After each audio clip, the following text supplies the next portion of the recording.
Again, you're here April 14th, second Tuesday of the month. What is the SDN? I'll do that for some folks who may not have joined us before. It's the Service Design Network.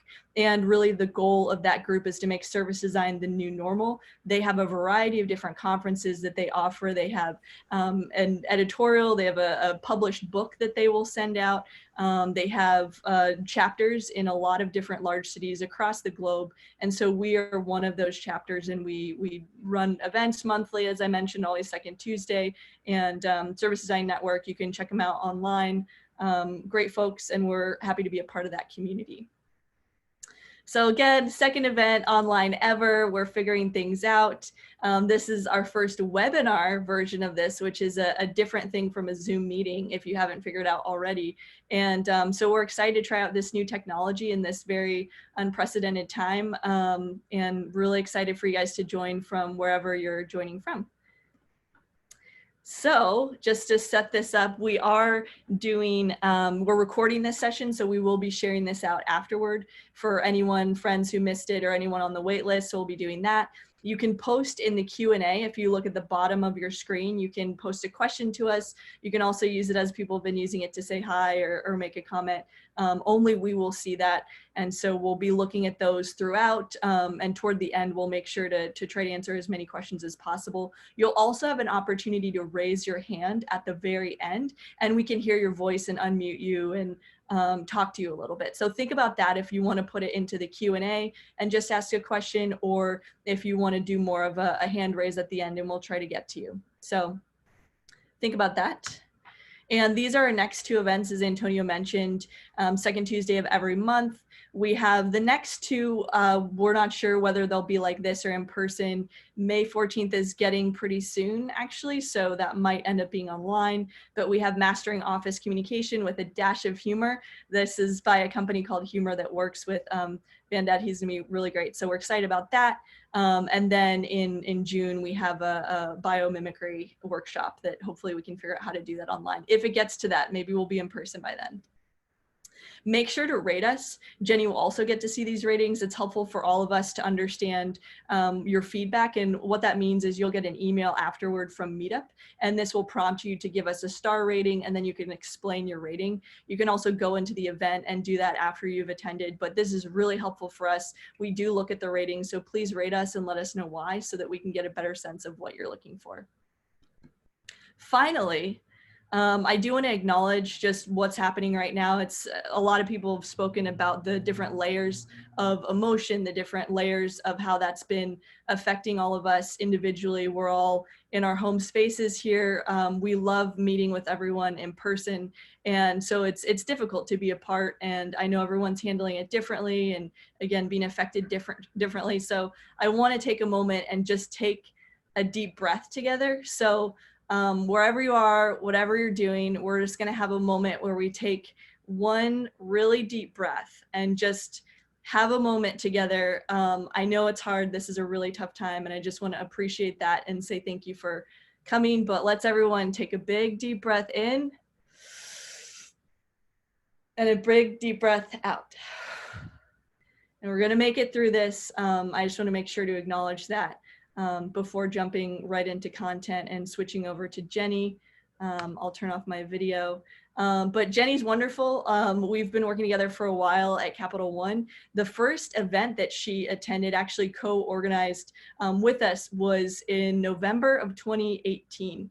And so that was a wonderful event called Social Table. We did lightning talks with a lot of different individuals, all based around nonprofit and social impact. And so we're really excited to have Jenny back now almost a couple years later, and talk to us a little bit more about that and her experiences and really her career of working in this space. So I'm going to stop sharing. I'll turn off my video and let Jenny take it from there. I'll be watching questions, and we'll figure this Zoom webinar out together. Thank you.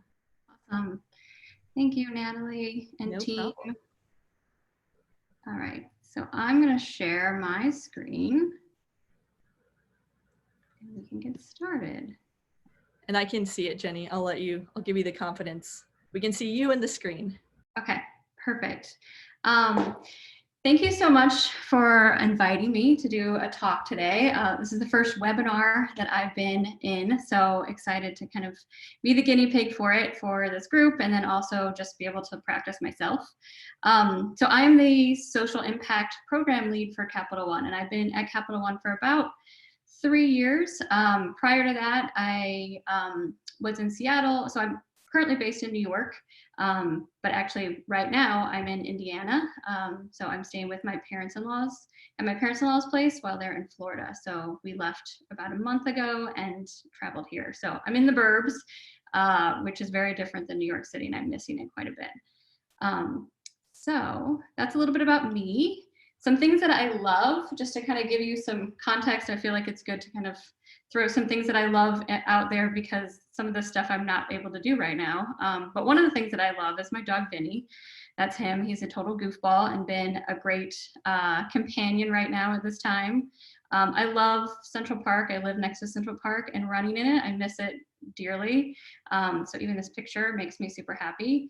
And then I'm also at this current moment experimenting with making pasta. So I'm loving it / hating it at the moment. So this is my first attempt at just kind of some curly Q pasta. So today I wanted to talk about, just to kind of set it up, I wanted to talk a little bit about me and who I am and where I came from and my background, just to give some context and kind of how I got into the service design space. And then my thoughts about service design, particularly in the social impact sector, and how I've been working in that for about the last 10 years. And I'll also take us through kind of service design in a nonprofit space. So I've worked in a nonprofit and been embedded in a nonprofit, not as a titled service designer, but definitely use service design in my work. Similarly with government, I've worked at an agency that consulted with the government, local governments mostly in Seattle, and then a little bit in Boston and Chicago. So I'll take us through 2 projects that kind of interact with government policy change, and then also within a corporation. So what my current role is inside of a corporate social responsibility role. And then lastly, just things that I'm focusing on for the future, and social impact and design, and kind of how those things weave together and what I think is important about them. We can all still hear and everything's good? Just checking in. Yes, you're great. We got some comments here. Benny is super cute from Tim, and Mabel doesn't have questions, but we love to talk about curly pasta recipes at any point. Okay. So thank you. But yeah, folks are listening. Good job. Okay, perfect. Since I have no feedback, I might check in a little bit. That's totally fine. Okay. So a little bit about me. So just my background. I came into my career first with my love of research. So I started off in psychology, and I really loved kind of community-based research. I worked I went to DePaul University in Chicago and worked in Cabrini Green, working with youth and doing kind of a large-scale study on how the environment affects progress in youth. So that was kind of my first love into research. And then I expanded that with my geography degree. So geography is an interesting degree in that it can be a lot of different things. My focus was on cultural geography and cartography. So you'll see in a little bit, I love maps, and that kind of came with the geography background that I have. And then from there, I went and got a master's in architecture, particularly urban design focus and city planning. So I really love kind of broad systems and looking at cities and how they operate. And a lot of that translates into service design in many different ways. So I've worked for the last 10 plus years in different kind of sectors. So I've worked for the government, I've worked for city organizations, foundations, nonprofits, and currently at Capital One. Through that, I've worn a lot of different hats. I've been a co-founder of an agency. I've been a designer, a researcher.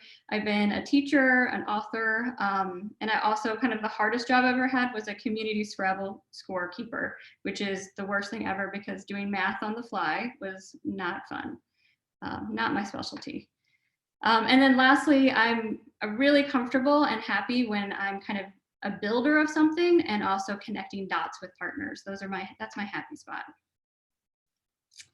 Like I said, my real passion and kind of love and really kind of like side gig that I always continuously thread throughout my career and my work is a love of maps. So I've been doing kind of map making and looking at broad information and visualizing that for a really long time. I think that that is the foundation that I've had for service design. I think that that mindset of kind of digging for information, figuring out how to bubble up the really key items and displaying that visually it's a really important tool to have within service design. So I think of cartography in a lot of ways as also service design. And that was my foundation, just to kind of give you a clue into it. So for me, being a social impact service designer is a very interesting kind of thing. I have grappled with, I mean, just to be honest, I've grappled with understanding what service design is and if that's me or if it's not me or what that looks like. And also kind of putting my stake in the ground that I am a service designer, even though that's very much traditionally what I've been doing, because I've never actually had the title service designer. So it's always a question that comes up in my mind, but I also have kind of determined that service design for me is looking at the end-to-end experience of anything. So I personally have been tackling into the social impact space. It can go in a lot of other different kind of disciplines, and that is totally fine, which also leaves you to have a lot of different kinds of titles within service design. So for me, that I've really focused on it. The focus is on creating experiences, but there's a lot of different language use that happens across these disciplines. So I look at, these are just two examples, looking at service design audiences and also compared to nonprofits and how people talk about customers and clients in city development, or even internally with a corporate social responsibility program. They're all different, but it means the same thing. Similarly with our tools, blueprints, they equate to strategic development or context diagrams if you're in architecture or urban design, or program development if you're in CSR. Very similar stuff, visually a little different, laid out a little different, but it's still the same kind of similar information. Okay, so I'm going to walk through just a couple of projects, about 4 or 5, at a high level. So there might be some questions afterwards kind of on some of the deeper details, but just to give a sense of like the different projects that can be done within these different spaces. This project was about done. I worked for a company called Facing the Future, which is an educational nonprofit based in Seattle about 12 years ago. At that time, I had no clue what service design was, barely knew what kind of UX and research, design research was, but also knew that a kind of holistic look at experiences were really important. This nonprofit puts together curriculum for teachers. And one of the things that we were really trying to do, my title at that time was called Special Projects. So I took on special projects for the group. And one of the things that we looked at was really how do we scale our services for teachers to a global reach? So we were very local based. We worked within probably about 6 or 7 states in the Pacific Northwest area. But we really wanted to kind of reach globally. So we got a grant to do that. And so I was kind of leading the charge on that project. And I took, at that time, didn't know it, but took a very kind of service design approach. So some of the things that we did was we developed a set of teacher and student personas before creating any kind of new curriculum modules. That was very different than kind of our process before. We created a teacher council that would review, test with students, and provide feedback on any of the materials that we were going to be bringing out into the world. We also wanted to really activate our board members a little bit more deeply. So as you can see, we kind of put together a vision workshop session for them to really inform the business strategy and scaling direction, which was new to them. It was new to us. It was kind of a bridge. It kind of made a bridge between the two audiences that didn't really work in cohesion, except for through the executive director that often. And lastly, we put together a quarterly roadmap that kept us all on the same page and really informed fundraising efforts. I would equivalent that roadmap today to a service blueprint that they use throughout the year to make sure that they can target grants appropriately. I did not showcase any of those deliverables because they were not pretty. And I also couldn't find them. They were for 12 years ago. But they were very rudimentary, just all in Excel. But it still very much got the point across to everyone. And people would keep that information in their back pocket, and it was brought up over and over again in order to get grants. So the way that we measured impact at the end of this year. So at the end of the year, we kind of took a step back and looked, okay, how are we measuring impact? And what did our year look like? So after that first year, we scaled to almost every we scaled to a classroom in almost every country in a year and a half. That was primarily due to a huge grant that we got with the Bill and Melinda Gates Foundation, but it was also due to the fact that we really targeted some of these grants that were a large scale impact. We increased our board activity by 50%, which was huge. It got the word out. It kind of spread what this nonprofit was all about. And then we also incorporated, which was the end goal, into a university system. So now it's part of a university system at Western Washington University, which was after 10 years of development of this nonprofit. They wanted to be kind of less reliant on board members and fundraising and more reliant on the university system to really keep that going. So that's continued to go. That was kind of the end goal of that work, which was one way to kind of like how we use service design for the beginning in order to kind of really allow this to grow into a major way. Okay, the second project that I kind of want to talk through is our second bucket is the service design to change public policy. So I've done two kind of bigger projects related to this. One was when I was with Framework, which is a company that I built in Seattle for about 5 years. It was focused on urban design. And then the other one was more recent in San Francisco with a group at the Glide Foundation focused on drug use and safe injection sites. So I'll go over both. The first one we call human-centered alleys. And this was with the city of Seattle, also Gale Architects, which is based in Denmark, and the International Sustainability Institute funded it. So context-wise, alleys in Seattle specifically totaled about 217,000 square feet of city space. This is a huge amount of land. It's about, it was equated to almost all of Seattle's parks in terms of square feet. And it was a lot of space that the city, quite frankly, hadn't mapped or hadn't figured out how to utilize besides trash pickup. And so one of our charges was to really look at these alleys and figure out how could we create more of a human-centered space for them? And what are some of the policies that we needed to put in place to allow it to maybe be a flexible space? So we took also a human-centered approach in service design and walked all of those alleys. So that was the first thing that we did, is we walked all those alleys and created data points about different kinds of uses. So we looked at kind of physical use, also human use, business use. We had different buckets that we assessed. It was about 60 data points per alley, and also entry points and exit points. And this was really our landscape assessment of alley services. That was our first thing. Also mapping them for the first time. They were not mapped in Seattle, so this was kind of our first attempt at mapping them for the city, and we eventually gave that data over to the city so they'd have a good record. We also looked at city policies, not only in Seattle, which there weren't many at that time in Seattle. We looked all over the world. So we talked to government agencies in Australia that were doing some interesting things with alleys, in Denmark that had some interesting alley spaces. We even talked to some folks at New York where there are barely any alleys, there's like 3, and just kind of talked about the pluses and minuses of even that approach.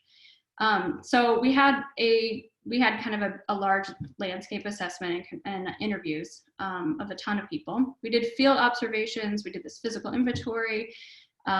We also conducted a couple of community workshops inside the alley. So this picture up here is basically one of us, or our group, kind of asking for community feedback on what they would like their alleys to be shaped up to be.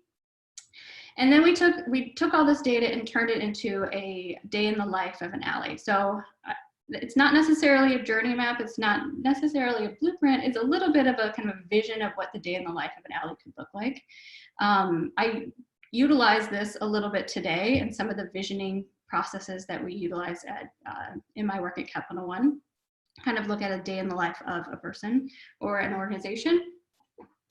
And then the last one is we prototyped and evaluated 2 new concepts to try out in the alley, just to see how they would go and see community reaction and also city reaction. So the first public prototyping is really how can we provide a program that creates inclusive community ownership? So this was around the time of the World Cup. So one of the things that we did was we decided to kind of open up viewing of the World Cup inside the alley and really keep it open completely to the public. We partnered with a nonprofit that was based in the alley space adjacent, or like in the business space adjacent to this alley. And they got a grant in order to be able to put up the World Cup games every day. So we got to, over time, be able to understand who was coming, how many people were coming, how long people stayed, what type of people wanted to stay and participate, how many people wanted to volunteer, what this looked like from a, how could the alleys become something totally different and supported inside of the city. So this is really good fodder. We had thousands, almost 2,000 or 3,000 people that came to this event for the World Cup, of all different sorts. We had a lot of different languages show up. So we played sometimes the game in different languages in order to be inclusive. We also brought food. Sometimes we didn't bring food. So we tried different kind of methods in order to see how many people would come. And it became something that was celebrated in the press. It also became something that really had ownership beyond us. So we were able to kind of pitch this, well, actually Microsoft and the Seattle Sounders both came to the alley space, and then they decided to kind of take this on for the rest of the World Cups, and also some of the Seattle Sounders games were played in the alley space, which was a kind of another kind of measure of success of just really giving ownership to not us, the people who created the project, but other people that want to take it on. So what did we do in between? So the World Cup is only every 4 years. So we tried some other stuff in between. So one of the things that we decided to do was kind of do an art residency program to see if artists would be able would want to apply to this. And then how long art can kind of stay in the alley, and if people would come and see it, and what that would look like. And so we put together this program that then was kind of rotational. The nonprofit that also did the World Cup, they were in charge of the alley space as well in that rotation program. I volunteered to do the first round, myself and 2 other people. So this is our palindromes work that we did. That was really fun, but also very challenging to figure out how to get that into an alley space. But it was also very successful. So one of the things that we really were excited about is that the alley space became something of a destination. So this particular alley happened, but also it expanded. So there's many different alley spaces all over Seattle that are kind of signature alleys of that neighborhood. So that's expanded. It's also been a place where businesses are starting to open up along alley sides instead of just along the street sides. And there's some big impacts that happen. So a nonprofit specifically for alleys was formed, and now they have programming, they have events, they have different kinds of projects. There's also like beautification projects that are happening within them. And so that nonprofit has kind of taken on this work. New city policies to really like understand when to do trash pickup, when to not, new permitting processes on getting events to happen, new trash procedures. So instead of dumpsters, they have little hooks for trash and they pick up every day. So it's a kind of different model that they're utilizing for most of the alleys now. And these small businesses that are opening up with economic growth at a micro scale. And really also Seattle becoming a part of an international network of leaders that are improving alley spaces across their cities. So the next the next project is another project that I worked with the city of San Francisco, actually, when I was living there about 3 years ago, and Glide Foundation, which is a foundation that's around 60 years old. It's at the heart of the Tenderloin, and it works with the Tenderloin community quite closely. It's a well-established nonprofit that gives a bunch of different services to people that are homeless, people that are in drugs, people that are just down and out and need support. So this project was a biggie. It was one that it was a challenging one in terms of kind of emotional sense, but also like a really impactful one that I feel like got at kind of the heart of how San Francisco might want to address drug use. And so just kind of give context. So on a daily nationwide kind of number, there's around 130 lives lost. The cost is $78 billion per year, and around 23,000 people are injecting drugs in San Francisco. There's about 22,000 homeless in Tenderloin itself, which is a pretty small area of San Francisco in the heart of it. So our charge was to understand how might we create a safe, inclusive, non-judgmental link to resources for people who inject drugs. And this was brought to us by Glide Foundation, as they were really trying to understand what was the best approach for them to push on to the city and to the governor in order to be able to kind of address this issue, this really hot issue in San Francisco. So a little bit how we applied service design. So we took this how might we, and we really looked at like, okay, what do we need to understand here?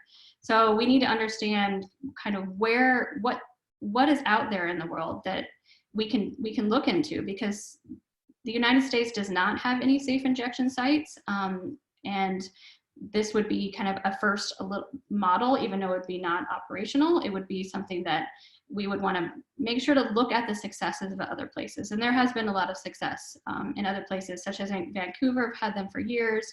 Denmark has had them for years. And safe injection sites were kind of the let's look at this model. This was what they really wanted to kind of push on. So that's what we wanted to understand. So the first thing we did was a Vancouver site visit, research study to really understand how those spaces are being used. We then did community partner vision workshops we got journey maps galore, vision boards, stakeholder decision matrix to understand all the stakeholders involved in this.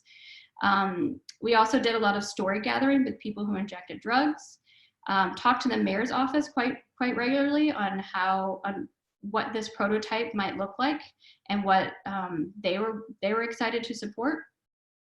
We did workshops on even communications. How do we get the communications out about this into the community? Because that was something that was a little bit of a challenge for us, is community reaction to this.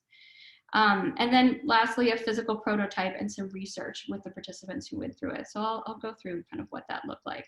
So the first thing that we did was this Vancouver study where we really wanted to like build trust and embrace others. That was our mission, is to understand what that meant inside of safe injection site. So we toured a bunch of different kinds of sites. We wanted to understand the physical layout, the sequencing, the rules and regulations, just everything about it, because our team didn't know. So this was a good way for us to kind of digest it all. And we partnered with, so we had a government official, and then we also had the Glide Foundation folks come with us and look this through.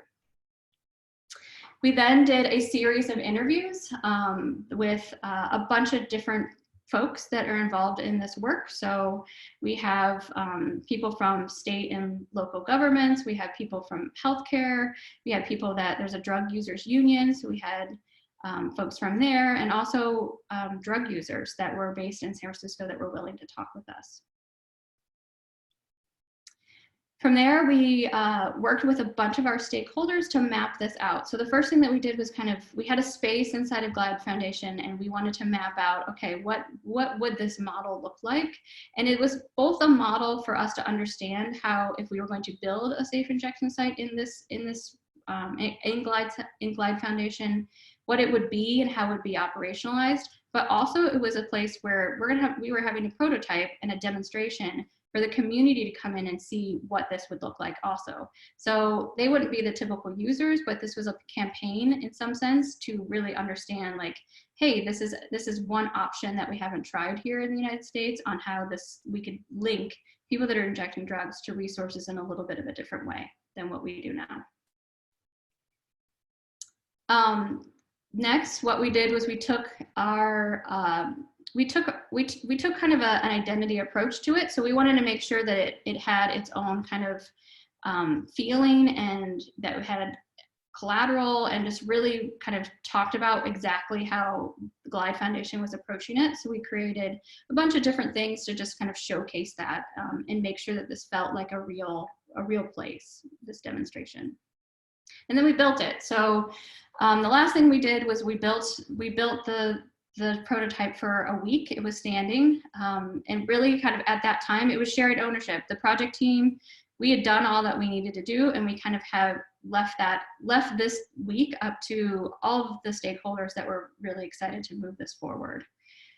So what they ended up doing was giving tours every hour to community members, so you could sign up for a tour and go through it and understand the benefits and the ways that people were going to be able to use this space and the resources that would be connected to. We had a ton of people come through it and just tried to understand the different kind of spaces and the different ways and approaches that they were taking at Glide Foundation. We also looked at we also supplied kind of maps and diagrams of the different kind of components that are part of this space, and then also part of how people would be using this space. And so success looked like a different kind of bird. Basically, we had both numbers, and then we also had kind of new policy changes. So we had a ton of people attend the tour that week. We had organizations, government departments, businesses, etc. We had a lot of tours that were also part of media. So we had a media day and press day that people were able to come in and kind of understand the space and then report on it. And then we also gathered feedback. This project currently is on the ballot, or a safe injection site, sorry, is currently on the ballot for San Francisco and being pushed by the mayor's office. So that's kind of where it stands now. It's also being used heavily as an example across the nation to show how safe injection sites can be incorporated into existing service models, which is key there. So the next chunk of work is looking at service design and corporate social responsibility. So I'll talk about the building of our design pro bono program a little bit in Capital One, and then a project example. So first, looking at our design pro bono program. So what we do at Capital One is that we have a program inside of our design group, which is about 600 plus associates across the United States, located in various offices in different cities.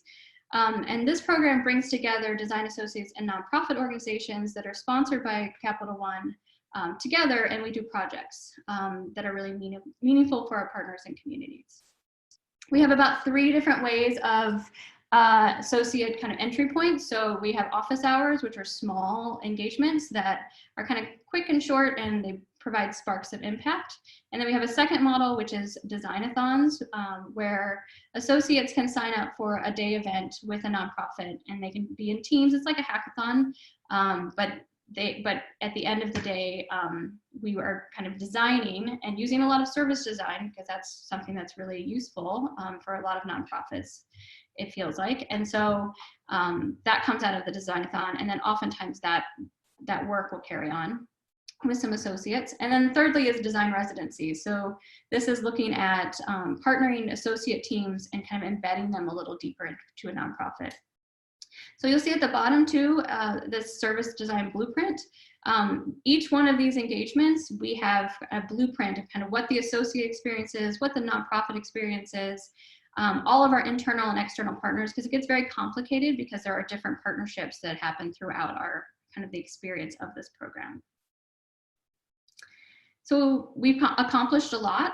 This past year, we've had around almost $250,000 of investment towards nonprofits and communities from these associate pro bono hours. We participate in 6 different office locations. Some of our partners have gone on to get more funding based on some of the work that we've done, including this next one that I'll go through. So this is my last example, but this was really my first project inside of the Capital One space that I worked on about 2 years ago. But it's important now, and I bring it up now because they've actually used this work currently in COVID-19 kind of situation, because it's helped kind of streamline some of the lending. That Kiva.org, which is it's an organization that does microloans to social entrepreneurs across the world. And so one of the things that they approached us with is that they were looking at developing out a new system called crowdvet.org, which would help to basically crowdvet some of these strategic partnerships and microloan partnerships prior to it coming directly to their office, because they are so inundated that they were getting backlogged. So this would be a way for them to be able to kind of get a little bit of insight before it goes into their kind of system. So our charge was, how might we remove friction in the process of providing microloans through crowdsourcing? So this was fairly new to them. They had done a little bit of work, but it was still kind of at the beginning point. And we worked really closely with them, and in doing that, we kind of co-designed throughout. So we had a small team of associates. They were based in San Francisco. Kiva.org is also based in San Francisco. And we would go to their office and kind of work through some of these things. So we did a couple of things that came up with some artifacts. So an audit of this original site. We did a bunch of research on customer needs. They were particularly interested in looking at business and how business students could help kind of vet the first round and be kind of the example group that would help them do the microloans. So that was we worked a lot with like business students, which was great. We did a working prototype showcasing the team's design, and then a little bit of comparison metrics and an engagement roadmap. So part of our initial kind of scenario is that there were so many different kind of customers, and this was the first time the Kiva team had ever done any kind of design or service design anything. So we had to kind of go through each one of the customers that they were looking at, the stakeholders, who the microloans were going to, and so we came up with a plethora of personas. So that was kind of round one. And then we also did a bunch of research and then developed out a journey map. So that was a little bit of a roadmap for them on how to really where to target grants and funding, and also for them to kind of see the bigger picture, which was very brand new to this group. So what did success look like here? So we had, we basically provided that roadmap and journey map for them to be able to carry forward, which they utilized very strongly. So one of the things that they did right away was bring it to their board, bring that material to their board in order for them to like target fundraising. So within about 2 months, they were able to get a grant from BlackRock to carry forward this work in order to kind of streamline it and scale what they'd already been doing and making sure that it was kind of pushed through. We at Capital One gave an investment over $90,000 direct organizational impact. And quite frankly, today it's utilized as a quick way to get loans out to small businesses and social entrepreneurs, particularly in this time. Okay, so those are kind of some of the some projects that I've been working on throughout my career, and just kind of some examples of in a nonprofit, inside a kind of agency and government space, and also in corporate responsibility. I would like to talk a little bit about where I'm focusing now, because I think that there's some things now that social impact and service science can push forward a little bit. So I'm really interested in kind of learning or developing a more mature practice of measuring the work. So across all sectors and taking into account extended impact. So there's measurement for each project, there's measurements for program, and I think that there also should be like a measurement for this discipline of social impact and service design. I think that if we do that, it will be a lot easier to kind of elevate this work in the same ways that we have, or on the same plane of kind of some product development stuff. Also, a glossary of terms used in social impact work that correlate to service design. There's sometimes a language barrier there when I bring service designers into the social impact nonprofit space, in that the language is different. The ideas are very similar and the approach is very similar, but the language is different, and it takes a while to kind of get people to that spot.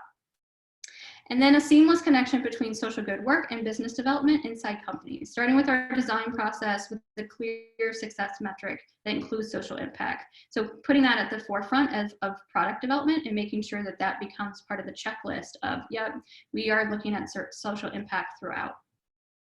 And lastly, an increased crossover between nonprofits, public agencies, and companies when it comes to full product development and service development, incorporating those ideas from nonprofits and public agencies a little bit deeper into our product development work.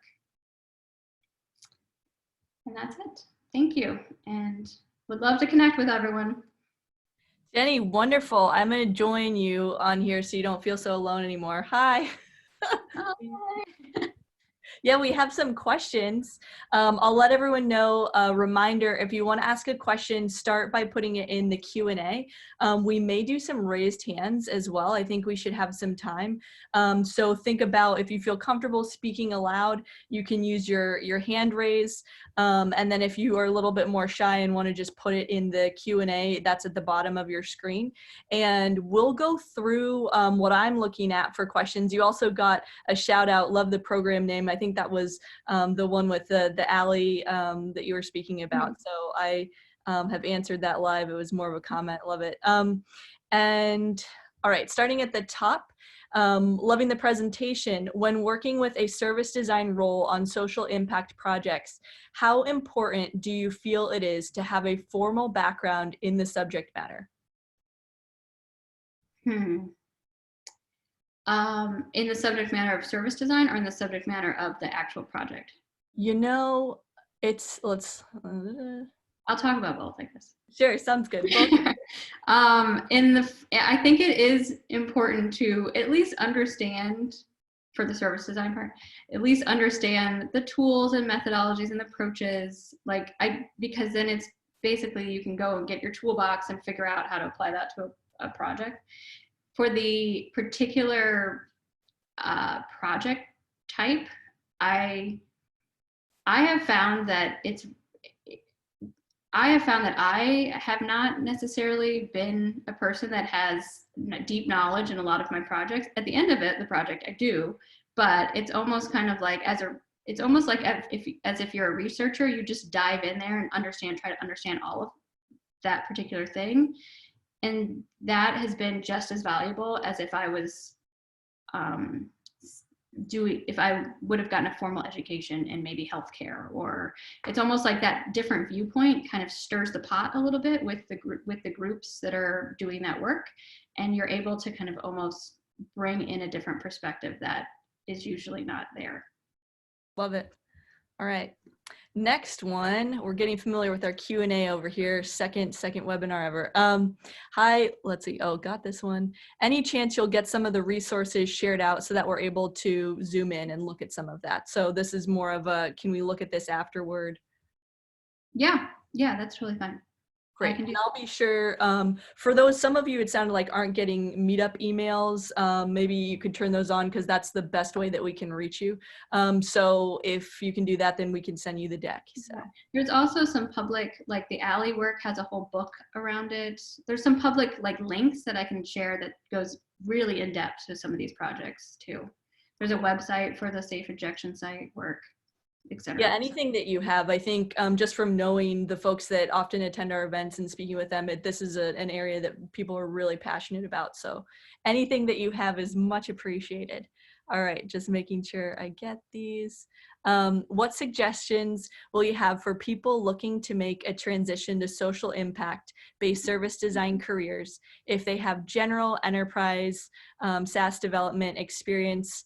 How can they get their foot in the door, so to speak? Yeah, that's a hard one. I think that one of the things that I know about my kind of career search is that it has to be incredibly broad, because the titles for this kind of work is all over the place. So that is one thing so I usually start with a company that I like and kind of follow them and see what that looks like, see if there's any kind of positions that would be in line with service design and social impact. I do feel like in the last 5 or so years that nonprofits and kind of more mission-based companies are understanding that service design is valuable and even creating teams inside of them. So that's really good.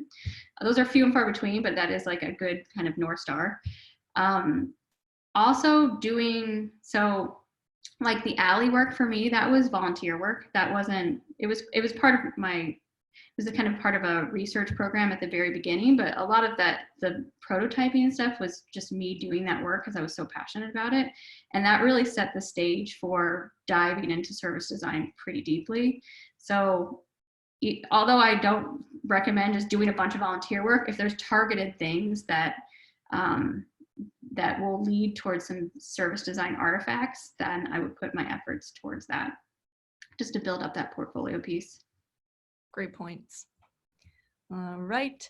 What are your favorite meaningful business models? Meaningful business models. That's an interesting question. I don't know. I don't know. What do they mean by business models, you think? I don't know, Greg. Greg, if you want to clarify in a follow-up question, or if you raise your hand in a little bit, we can call on you and maybe we can have a conversation. So just looking through the rest of these, would love to know how you identify project opportunities in CSR. Do you leverage existing partnerships? Also, thank you, Jenny and NYC SDN gang. This is terrific. Thank you so much, Christina. So I'll pause there. Well, okay, what was the question? It was the CSR opportunities. Excitement. Yeah, so would love to know how you identify project opportunities in CSR. Do you leverage existing partnerships? Yes. So within Capital One, we have a partnership list of about 4,000 plus partners across the United States. So we start there. And there's a set of criteria that we have for design in order to kind of make sure that they're the right partners for us. And then what I do is I put a set of criteria for kind of the pro bono group, which is that some of our projects need to have internal and external partners in order to be successful. Some of them do not. So it depends on what kind of bucket we are trying to target in terms of opportunities. And then I do kind of what you do when you're at an agency and you're trying to get clients. I contact them and we put together kind of a scoping meeting. I understand all of the kind of ways in which design could potentially be of support to them. And then I put together a partnership kind of scope of work agreement to make sure that we're on the same page.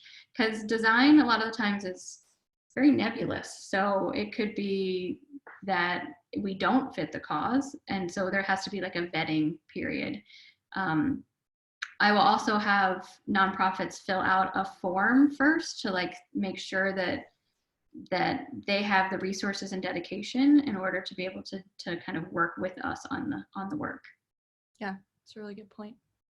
All right, we answered that one. All right.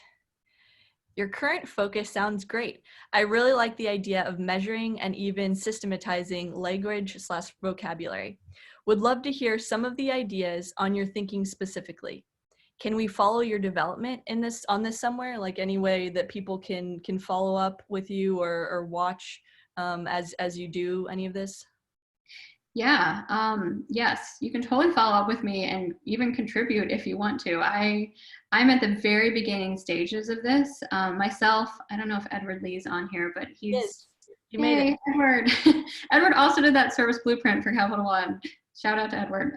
He's amazing. So he's our impact designer with Capital One, who I work really closely with, works for me. And then we also have a person named Stephanie, who might also be on the call, I'm not sure, Stephanie Bao. So they work on this project, on these projects themselves also with me. And one of the things that we're diving into is really collecting what is out there in the world right now on service or on social impact and measurement, because we have not seen a formal system really totally yet.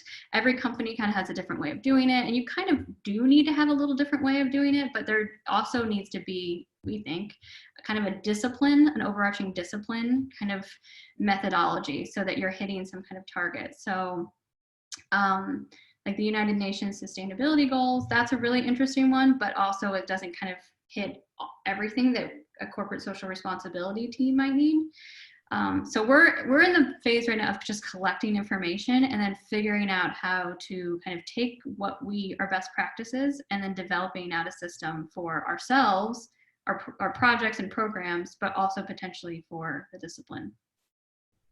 So if anyone wants to contribute to that information, I would love that. Yeah, Jenny's LinkedIn is on the event if you want to start there, if that's okay that they reach out there. I don't know if you have a preferred Twitter, Instagram. Definitely no, not. Just LinkedIn is good. All right. What are some methods you use to introduce clients who don't have a design background to your process? Yeah, so we do a little bit of an overview of kind of what design is, and target it to kind of what their specific needs are. So we're not just giving them like the whole gamut, but kind of here's what design is, here's the approach that we have, here's how this, like we'll end it with like, here's how it can be a benefit to you. So it's kind of starting our partnership off. That's usually what we do, is a little bit of a 101. Perfect. All right, just a few more here. And then if you want to speak with Jenny, you're welcome to raise your hand and definitely, oh wait, maybe they already have. No, I don't see any yet. Oh, all right. So the last few, we have a comment, links, please, please. So I would assume that's anything relevant to the presentation that you feel would help folks better understand, get more context, learn more methods, understand social impact space, like anything you have. If you want to share them with me, I can send them out to the group. I can also share them on the discussion board later if that's easier for people to access if they're having any issues with meetup emails. And then, oh yeah, thanks, Greg. So the business models were something like Tom's 1-for-1, those type of things. The shoes 1-for-1. I didn't know if that was clear, sorry. No, that's totally fine. What are my favorite ones? That was the question? Yes, what are your favorite meaningful business models? You know what, I have not used any, to be honest with you. So it's not something that I have like dove into really deeply. So I can't say at this moment. Yeah, or like I can't even, it's always hard when someone's like, what are your favorites? I'm like, oh man, there are a lot of things. And do I have all the experience with them? But yeah, are there any that exist? Maybe not that you've used, but like that you've seen out there. I'm trying to think of other examples. Kiva is awesome. Yeah, that's the next question, sorry. Thanks, Greg. Nothing is coming to the top of my mind, to be honest. I think there's some kind of fundraising models that happen within the space. I wouldn't necessarily like say they're business. They could be business model. I'm not totally sure, but I think that is a target that often this work will go, like that is a measure of success, is if they can, if there can be kind of a fundraising roadmap that comes out of some of this work that ties directly into the programming that happens within nonprofits. So with each one of these projects, that was an end deliverable, is we built out like, how is the funding mechanism going to be supported or support this program, and what does the maintenance and longevity of that look like? So I don't know what you would call that model wise, but that is definitely something that is taken into account with all of these projects, really. Thank you. Mm-hmm. All right, and then the last one that just got moved, I'll find it again, from Greg, was about Kiva. Maybe that was answered. Antonio moved it. Thanks, Antonio. You're welcome. Yeah, it was just an example again. No, it was I think you covered that. I think you did, Jenny. So I'll check and see, does anyone feel like they want to talk aloud? And I can turn your mic on if you want to make a comment or anything. 54 attendees. Who wants to say something? Maybe they can't raise their hand. We're all learning here, so if you can't, oh, we have a raised hand from Tim. All right, I'm going to allow you to talk. That sounds so You're allowed. Here you go. I don't want him to talk. We know you. But go ahead, Tim. Talk, Tim. Cool. Can you hear me?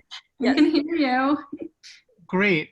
So I think one of the conversations that I'm always thinking about is like corporate social responsibility inside of a large corporation versus working in a more community-oriented space or an agency that focuses on social impact. Wondered if you had any thoughts about the value propositions of both of those spaces and how they might work together. Yeah, I think they're very different spaces. One in terms of resources, for sure. They're very different in that way and how you can leverage those resources. I also think it's very different in terms of just being an employee and having been witnessed as an employee, being an employee in both those spaces, is that you have one in the nonprofit world and agencies that are focused on social impact, everyone is working for that cause. So it becomes like it is the important thing and the core of that business, where in the corporation, it is part of the business, but it's not necessarily the driver of the money for the business. So it's often kind of a harder, it's a different kind of set of metrics and values that you need to kind of make sure that you voice. And it sometimes ladders up to branding, or it ladders up into kind of a good associate experience, reputation, and retention, versus a full-on, this is exactly how we're dealing with social impact. I would love to see a world where there are these small agencies for social impact inside of larger corporations that are, and there are some corporations that do this, but really are focused on kind of taking the products and services and experiences that are being built inside these larger corporations and putting a social impact lens on all of it. So making sure that if we develop out a product here that is for a certain kind of group of people, that it also kind of correlates with people that are in need in a little bit of a different way. So it could be kind of an adjacent project or product, but it still has that social impact lens. I would love to see the business and social impact really tie a little bit even more closely together in that product development space. Does that answer your question, Tim? It does, thank you. Yeah. Mm-hmm. And we have another Q&A over here. Thanks for doing this session, especially during a weird time like this. What are some corporations who are creating more social impact groups? MasterCard is. That's an interesting one. A lot of the finance companies actually are going in this direction, which is very positive to see. Some of the tech companies are. Well, Google.org is a big one. And so they do this kind of product to social impact relationship really well. Apple also has a group.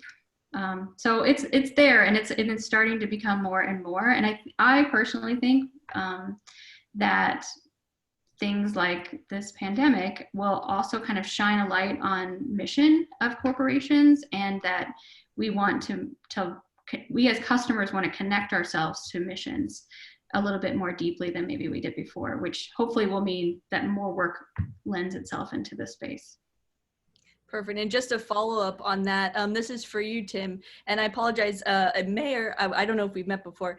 They say that I think you should follow Salesforce as a company. They're doing some amazing work with their product development in social impact space, or in the social impact space. So thank you for sharing that with Answered Live. We have a hand raised as well.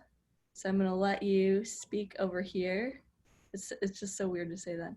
Talking is permitted now. There you go. Hi, can you hear me? Yes, yeah. You're a little Hi. bit. Yeah. Oh, thanks so much, Jenny, for this talk. I was very curious. I was the one who asked that question about the corporations who are creating more social impact groups. And I was wondering if you had any criteria in evaluating what makes a good social impact group within a corporation, having spent some time doing that yourself. Yeah, yes, I mean, I have some personal criteria of corporations that the good needs to outweigh the bad that they're doing, for sure. Also, I think I feel like that I need to be personally connected to their mission. I mean, these are all personal things for me, but that's important. I also really feel like that corporations that bring kind of a talent-based approach to corporate social responsibility is really important. So ones that bring or allow associates to get involved, and not just at a kind of a light level, but a really deep level, and bringing their talent and kind of expertise to the table is important. And then looking deeply at the program itself and how those partnerships and interactions happen. I think that's a delicate balance that I have when I look at other corporations that I would definitely weigh. Thank you. Yeah, you're welcome. We have another Q&A question over here. What role do you think service designers have as design educators within the nonprofits that they work with? How, if at all, does that educational role affect the evolution of the project after its implementation?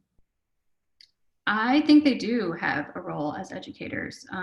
Just thinking back at the Facing the Future work that I did, I was definitely educating. I didn't know what exactly I was educating on at the time, but I was definitely educating towards research-based and kind of a human-centered approach that once, and I gave a lot of information to our executive director at that time to just kind of be like, hey, we need to try this. And luckily she was very open to what that looked like. And I think that was a turning point in terms of just kind of how our whole mindset changed within our small team of, I think there were 7 people at the time, is that we all kind of like thought differently about our work.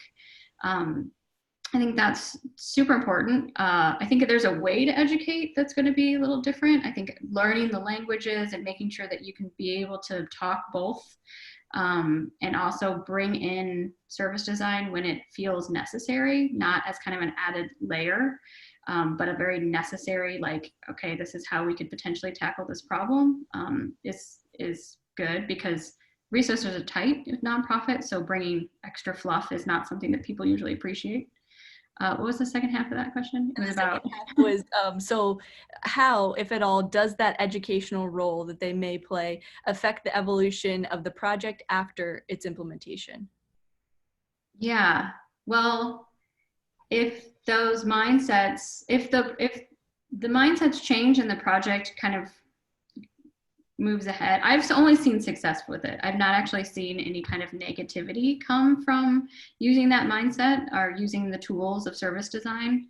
And I've actually seen like people change the way that they work in order to service clients and customers a lot differently. I think at least in my own experience with the nonprofit Facing the Future, a lot of people wanted to help, desperately wanted to kind of like bring some of these issues out into the world and help, and like that was the main charge. But the way that they were going about it was not operationally, and so it was a little bit of kind of a one-off, like, okay, this person needs help, this person needs help, this person needs help, instead of kind of an overview of like, what do we really want to provide experientially.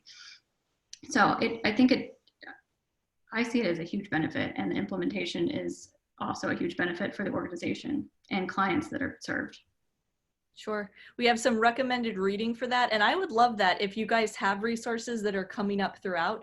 And it's helpful to share it in here, but it's even more helpful to put it in the discussion board associated with the event. Everybody will get an email from that, or they can just look at the event. So if you do have any books, I didn't even share what it was, but recommended reading the book Trailblazer by Mark Benioff.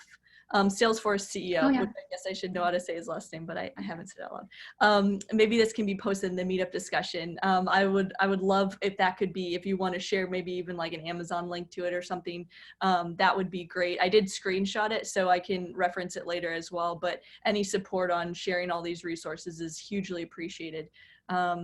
Anyone else? I know we have a little bit more time. If anybody has questions, raise hands. Q&A. we will end with a selfie, even if it's just all your names. We like to do that in our group to really appreciate and document the experience that we had together. But I'm gonna close off some of these questions. Any other hand raised? You can also do shout outs if you want. I mean, that's appreciated. You don't have to have a question.